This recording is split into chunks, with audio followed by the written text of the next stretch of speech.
به نام خداوندی بخشنده و مهربان.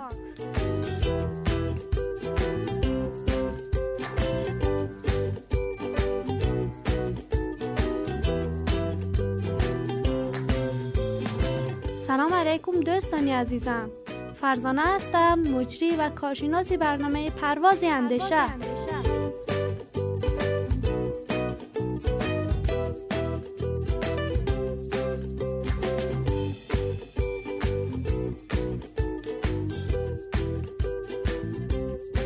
برنامه امروز ما در رابطه با سیاره ها و منظومه شمسی می باشد.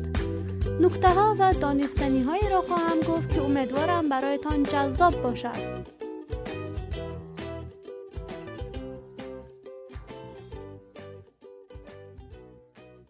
دوستان می‌دانستید که مزه غذا در فضا تغییر می‌کند؟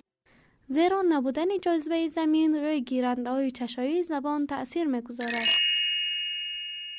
تایتان یکی از ماه‌های سیاره زحل است که اتمسفر آن تا حدی فشرده و غلیظ است که اگر انسان برای تایتان 2 بال داشته باشد، بر راحتی می‌تواند پرواز کند. چقدر هیجان انگیز!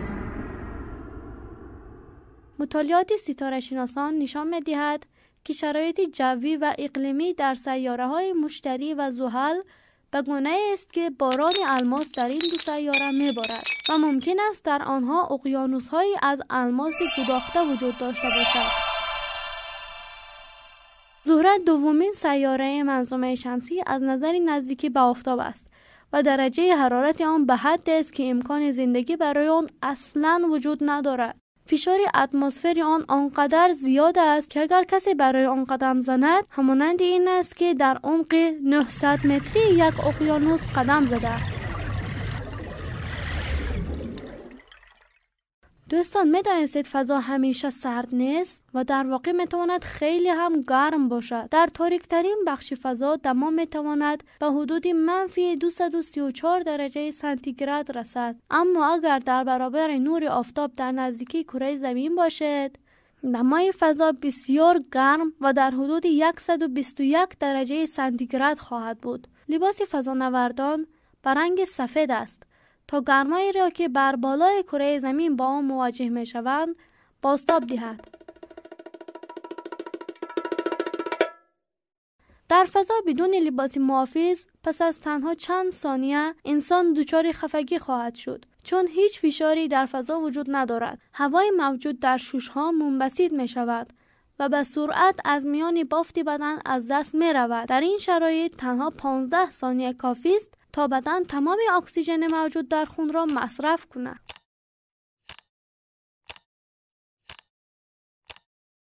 حضور در فضا بدون لباس محافظ عواقب وحشتناک دیگری هم دارد، مانند از دست دادن کنترل روده‌ها، جوشیدن خون، ترکیدن محرک‌ها و باد کردن بدن.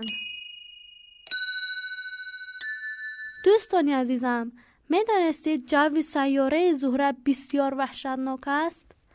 سیاره شناسان با مشکلات زیادی برای شناسایی شرایط موجود در سطح سیاره زهره مواجه هستند، چرا که جو این سیاره همیشه با لایه‌ای بسیار ضخیم از ابر اسید سولفوریک پوشیده شده است. به نظر می‌رسد دمای بالای سیاره زهره به خاطر اثر پدیده گازهای گلخانه‌ای باشد. این پدیده باعث شده است تا زهره داغ‌ترین و گرمترین سیاره منظومه شمسی لقب گیرد. دوستان می‌دانید حرارت سیاره عطارد بسیار بالا و پایین می شود، زیرا نزدیکترین سیاره به آفتاب است. به همین دلیل دمای سطح سوزان آن می‌تواند تا حدود 450 درجه سانتیگراد در روز افزایش پیدا کند. لیکن از اینجا که جو این سیاره به اندازه کافی قدرت نگه داشتن حرارت را ندارد، در هنگام شب دمای این سیاره تا حدود -170 درجه سانتیگراد کاهش پیدا می‌کند. این اختلاف دما در میان شب و روز یک سیاره در بین سیارات منظومه شمسی بسیار حیرت آور است.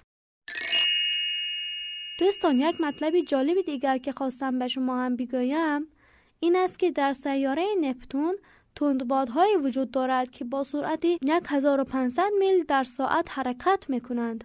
علت شکلگیری این بادها که سریع‌ترین بادهای منظومه شمسی به حساب می‌آیند هنوز راز است که درباره آن نظری قطعی وجود ندارد. این بادها در حالی برای نپتون وجود دارند که این سیاره دورترین سیاره نسبت به آفتاب محسوب می‌شود.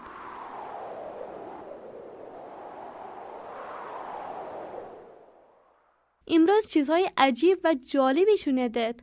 برای خودم هم بسیار جالب بود. خواستم به شما دوستانم هم بگویم.